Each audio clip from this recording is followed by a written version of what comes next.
Hello, this is Elizabeth Evatt speaking. I'm so glad to learn that the Commission has reached 40 years. It wasn't even 20 when my term ended. What do I remember from those times? The report on the recognition of Aboriginal customary law was already 2 years old when I joined the Commission, but there was a strong commitment among everyone who worked on it to see progress in that area.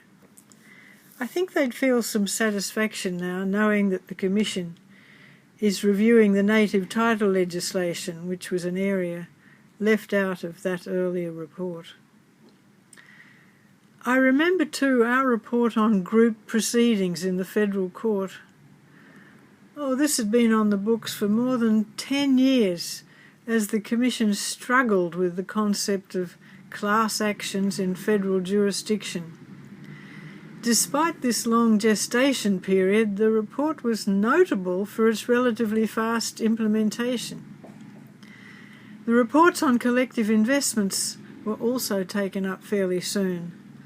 There'd been an urgent need for a new legal framework to protect the funds then flowing into superannuation funds. The existing law was quite inadequate in allocating responsibility and accountability. Those reports were asked for urgently, were finished quickly, and implemented reasonably soon after. Success. The report, Multiculturalism and Law, stands out for me for other reasons. The Commission had to consider whether it was possible, within clear limits, for our laws and procedures to give greater recognition to cultural diversity and to better ensure equality of treatment and opportunity.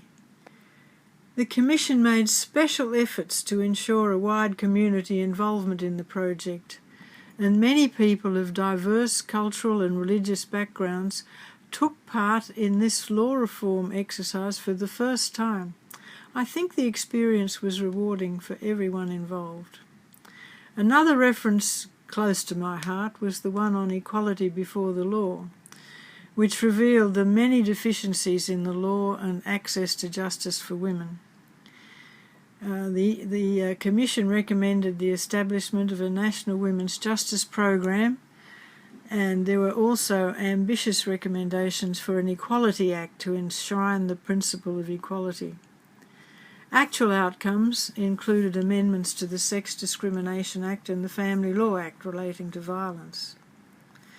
I also remember the reports on evidence, which paved the way for uniform evidence legislation, and those on privacy and defamation, which have remained on the law reform agenda long since. So what will be the hot-button reform issues in the years to come? The Commission's already involved heavily in areas such as privacy in the digital area, and I would guess that those areas and huge advances in communications, social media, and the generation of vast quantities of digital data will give rise to new legal needs. I must also refer to domestic violence, which was considered by the Commission long ago in regard to the ACT, and was revisited in the reference on equality before the law. Family violence still haunts us and is the subject of a state royal commission. The need for comprehensive legal and practical responses continues. It's also interesting to me to note that the Commission has been asked to look into encroachments on the traditional rights, freedoms and privileges of under our law. The Commission's brief asks us to maintain consistency with the International Covenant on Civil and Political Rights. It's probably beyond hope for the Commission to get a reference on encroachment on other civil and political rights, such as the right not to be subjected to torture, to cruel, inhuman treatment, not to be arbitrarily detained, and so on.